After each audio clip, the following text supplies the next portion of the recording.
Die monatliche, die Zeitung für Wels. Gegen die Stimmen der FPÖ und der Grünen wurde bei der vergangenen Gemeinderatssitzung das Budget für das kommende Jahr beschlossen.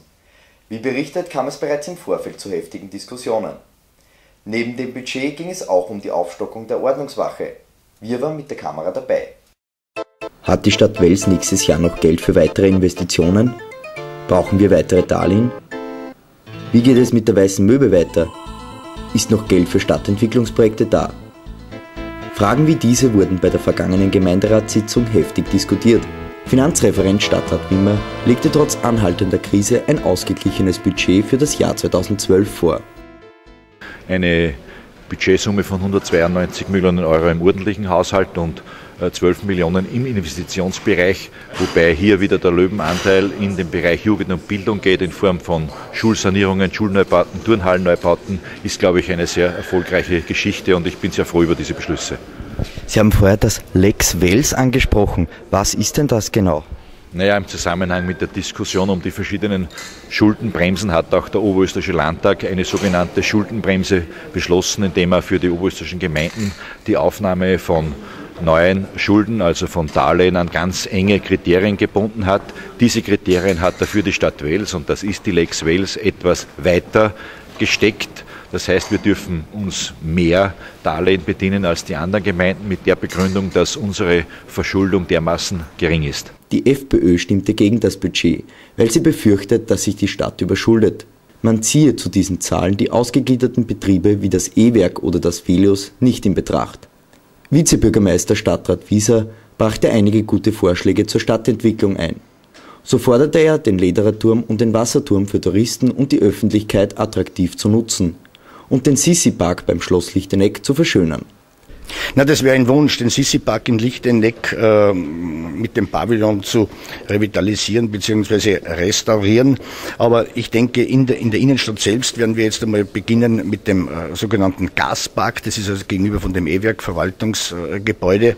Dort ist auch schon ein Handlungsbedarf vorhanden.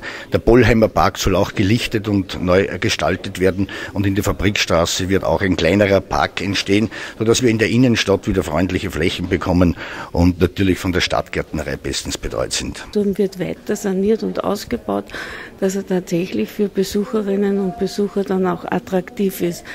Größere Vorhaben kann man dort nicht machen, weil einfach der Fluchtweg nicht gegeben ist. Aber wir werden das Innenleben des Lederer Turms natürlich attraktiv machen. In Wels Nord soll ein modernisiertes Altstoffsammelzentrum entstehen. Das ist ja begleitend damit vorgesehen. Wir werden höchstwahrscheinlich das Zentrum in der Zellerstraße dann auflassen. Das entspricht ja auch überhaupt nicht mit den heutigen Standards. Und wahrscheinlich auch das ASZ 1 in der Pernau. Und mit dem 7000 Quadratmeter Areal im Norden der Stadt denke ich, dass wir ein sehr modernes und funktionsfähiges Altstoff ASZ bekommen. Auch die Feuerwehrwache Buchberg soll dann dort untergebracht werden und es wird ein schönes Vorhaben. Dafür war es aber notwendig, die Abfallkosten um 3,5% zu erhöhen.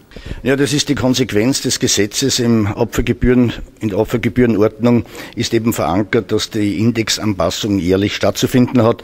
Das ist zwar nicht angenehm, aber zumindest ist es nicht so, dass dann nach 3 Jahren Erhöhungen von 10 oder 15% zustande kommen, und so ist halt das gemäßigt.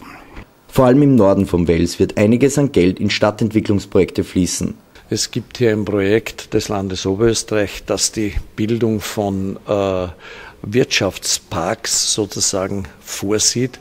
Und einer der Wirtschaftsparks in Oberösterreich soll bei uns in Wels unter dem Titel Wirtschaftspark Voralpenland geschaffen werden. Was bedeutet das? Dass die Stadt Wels mit dem Bezirk Welsland hier eine Einheit bildet, dass sowohl Aufwendungen als auch Nutzen eines solchen Wirtschaftsparks geteilt werden. Wimpassing wird einerseits Betriebsbaugebiet, andererseits auch Sportflächen haben. Hier soll ja eine neue Anlage für den FC Wels kommen.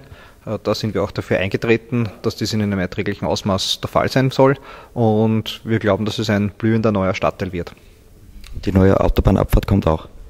Na, das werden wir erst sehen, weil die Finanzierung muss erst gesichert werden, aber wir sind zuversichtlich, dass wir das schaffen.